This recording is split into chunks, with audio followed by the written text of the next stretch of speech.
Absolute pleasure to be back here at the annual NASSCOM Leadership Forum. I can't remember the last number of the forums that I've done, but it's certainly more than 15. So it's great to be back here in the presence of two gentlemen that I've always had the pleasure of speaking with and enjoy having these conversations with them. CVK, Salil, many, many thanks for joining us. You know, as I was telling somebody this morning, it's an unusual time to be a journalist in because we don't have to go chasing headlines. The headlines are actually chasing us, and there's been plenty that's changed just at the start of 2025. You know, 2022 was the breakout moment as far as ChatGPT was concerned, and in January you had Stargate, $500 billion over the next 4 years in terms of AI infrastructure. That was the big announcement that came in from Donald Trump. Then you had the big DeepSeek explosion and what it means as far as the AI race and the AI wars are concerned. Now we're talking about quantum computing in the context of what breakthrough Microsoft has just been able to achieve with Majorana 1. And all of this is the mix that these two gentlemen have to navigate as we talk about the road ahead for Indian IT services. So let me get started with just that. We're living in an era of uncertainty. We're living in an era of revolutionary technology changes. It's not evolutionary anymore. It's revolutionary technology changes, AI, quantum computing, and so on and so forth. CVK, let me start by talking to you. When I spoke with both of you in January this year in Davos, you know, the mood was one of confidence and optimism. I think both of you said that we are sitting on a time of demand explosion as far as the Indian IT services sector is concerned. Would you continue to take that conversation forward to start with? Demand explosion. More importantly, the questions that are being asked today on the mix for Indian IT services, whether this business model will continue to be relevant, yes or no? Shireen, as I mentioned in Davos, I strongly believe that the business model is ripe for disruption. What we saw in the last 30 years, a fairly linear scaling of IT services, which scaled with people and revenue scaled very linearly, I think the time is already out for that model. And today, in fact, just not today, in the last couple of years, we've been challenging our teams on how you can deliver twice the revenue with half the people, right? That's really the kind of call that I've made to a lot of my teams. And I think it's definitely a big moment of disruption. I mean, all of us are seeing good demand, all of that is happening. That's really a linear extrapolation of the current business model. With different economic situations, your demand may go up and down, but what is fundamentally changing is something which we need to recognize and react to that. Well, you know, that's a very important statement, and I don't know how many of you caught that. You said the time is out for this business model. What are we talking about then in terms of disruption? What are we also talking about then in terms of adaptability and innovation? Where does the industry find itself if you believe that time is in fact out for this business model? Yeah. Should I continue? Yes, please, okay. And then I'll get to Salil. Okay. So I think a large part of the industry is really driven by a very input-based model. It's either time and material, or it's always a number of people delivering certain outcomes. But I think we need to dramatically change from input-based to more output and outcome-based. A lot of services that we deliver, operational services, from people-based, it needs to become platform-based. So we've always heard of software as a service, but service as a software is definitely taking place quite dramatically.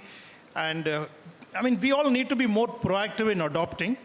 We should not be complacent about whatever growth that we are seeing in the business should not make us complacent. Because the underlying themes are not the same as cloud and digitization and other things. This is very different. The changes that AI is ushering in is very different, and we need to be more proactive to even cannibalize our revenues to create completely new businesses. Having said that, I remain quite optimistic of how we can reinvent. As long as you recognize the change is not the same as what we've seen maybe 2 decades, 3 decades ago, I think we are setting ourselves on a good fundamental basis to reinvent our industry. I'll talk about reinvention in just a second, but let me get Salil in on the conversation. Salil, before we came in, you said, what's the problem? There is no problem that we're faced with at this point in time. If I look at what CVK is saying, he's clearly not suggesting that, that we don't have a problem to deal with. In fact, I fully agree with what CVK is saying. I think the view that we see is there's a huge shift in technology. So whether you look at generative AI or you look at quantum, or there are several other technologies in motion today which will impact where the world goes. What I mean by a view of the future that we are seeing is when there's huge technology change, we within Infosys, I think we broadly within the Indian IT sector are ready to face that challenge. And it's actually exciting because you look at some of the new work that's going on, whether it's from startups through large businesses, it's all coming from India. Where we see a big impact, for example... But your revenues are not coming from India. Your revenues are not coming from India. The what? Your revenue is not coming from India. No, what I mean is look at the innovation that we are driving. If you look at in quantum, we have work that we are doing, for example, in drug discovery using early quantum platforms. There are two large companies, both cloud-based and non-cloud-based, that have a good quantum platform. And we can already see examples of that. You look at like a telco network optimization. We are seeing examples of that. Now, this is all being done because we have massive scale across India, across Infosys, whichever lens you put on it, and that helps to drive it. I very much agree that we have to be ready and not be complacent, that we have change coming upon us. But do you believe, with what CVK just said, that the time is up on the current business model? No, what I feel is, what CVK is saying is really a call for us to make sure we don't remain complacent. There are aspects of what we are doing today that are growing well. That will continue, but we need to find new ways. So if you look at AI, there's a massive productivity benefit we are seeing. For example, in software development, between 7% and 15%. That's a huge number. And we use that in our Finacle product as an example. But we're also seeing new work. There are new work in credit analysis we're doing with a client, which we would never have done had it not been for generative AI. So there's a balance of it. There's new work, which expands the market, and there's productivity, which gives us efficiency. So both of those have to be taken into account. That's how I understood where CVK is saying, make sure we're not complacent about it. Salil, let me ask you this now. You know, we're talking about human genius and human ingenuity as well, and we were just talking about moving from people to platform. Now, what actually happens on the workforce? Because this is a sector that has been driving, employment for a young country, for a young demographic like India. What happens to the people part of this business now? Let's talk about that. What happens to entry-level jobs, for instance? What are we talking about in the next 5 years? So there, first, in the existing employees that we have, there's huge reskilling. So there's a constant move, especially with generative AI, but all through when we were having digital or cloud or cyber, a lot of reskilling today, at least within Infosys, over 270,000 people more ready for AI. So that's the first element. Second, in terms of new roles, we've already shared this last quarter. For the next financial year, starting April, we will recruit something like 15 to 20,000 new campus hires, which shows the same sort of direction of what we were discussing earlier, which is there is growth, there is productivity, and there is new work from these technologies. All of that combined gives us confidence to have new people joining from the campus. You know, speaking of taking risks and taking bets, and I want both of you to comment on this. As I started by saying, we're talking about big numbers here, $500 billion over the next 4 years and so on and so forth. You're trapped, so to speak, in the tyranny of the quarter-to-quarter existence. When you talk about big bets, if I understand from your comments, you're not talking about incremental changes. You're talking about big, bold decisions. Do you have the capacity to bet on them with the kind of bold investments that are required as well? Will the markets allow you to do that? Yeah, it's a very difficult choice. And if you look at, I can just talk about HCLTech. We have taken bold bets. 6-7 years ago, we invested $4 billion in building a software business, right? So I think as long as you can take bold bets and walk the journey, make them work, mitigate your risks in the right way, I think we can navigate it. I'm pretty sure. Of course, I mean, the investors and the market should also not be looking at this business as to how many freshers are you going to hire.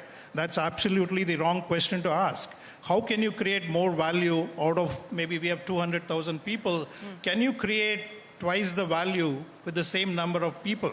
It's the same thing, right? So you really get more out of the existing teams.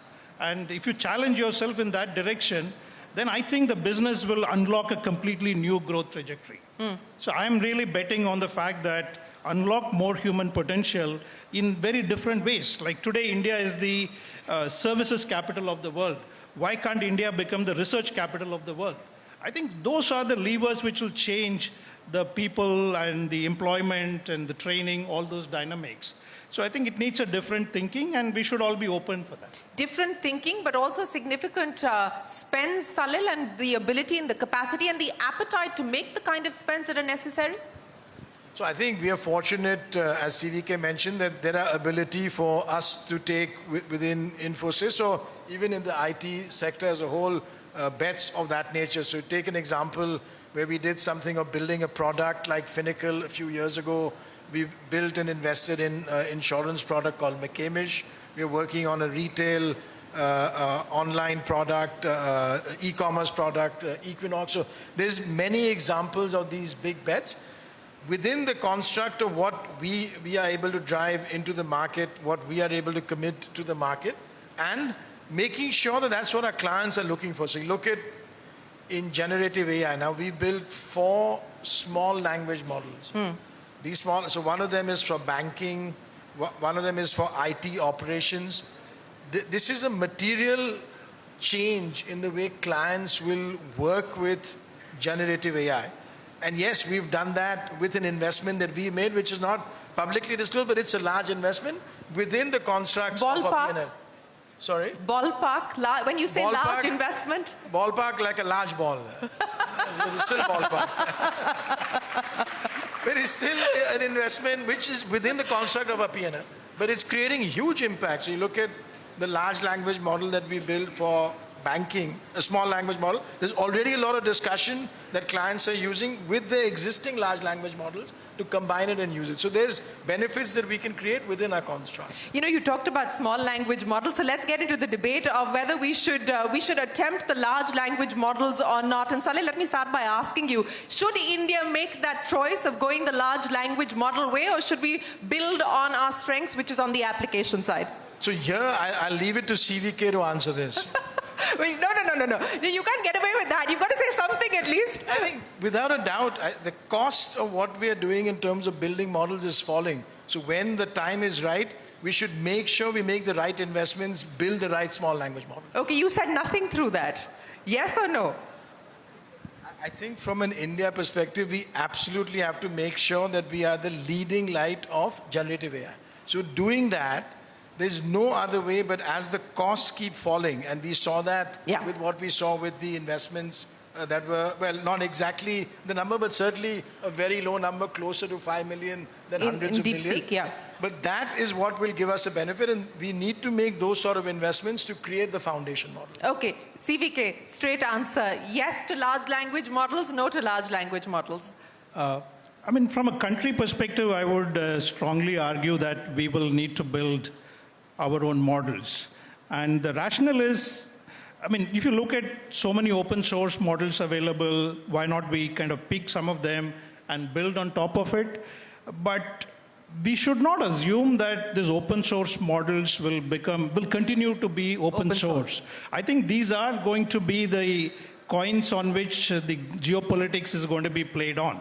Right? There could be like DeepSeek is available, but tomorrow it may not be available. Similarly, OpenAI and all other Llama, all of that. There could be countries which could really kind of limit some of them being used beyond their own boundaries. So I think to have a long-term competitive advantage, it makes a lot of sense to build, and the costs are coming down. We need to find ways to very economically create the training infrastructure to train the models. And I think that's my view.